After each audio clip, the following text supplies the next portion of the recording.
తిన్నా తినమంటే తింటలేదు అసలే. తిను ఒక ముద్ద తిను. అది వస్తుంది మామ.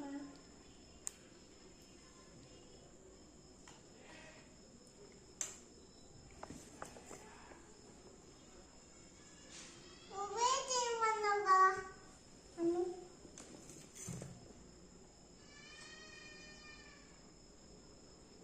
చాలా పొద్దున నిండిపోయిందా? మొత్తం నిండిపోయిందా? నిండిపోలే ఇంకా. పెట్టు. అయిపోయిందా? అయిపోయిందా? పడుకోబెట్టు. ఇంకా ఉంది తిండి. ఉందా? పెట్టు. కూర అయ్యింది మర్చిపోయినా. అయ్యి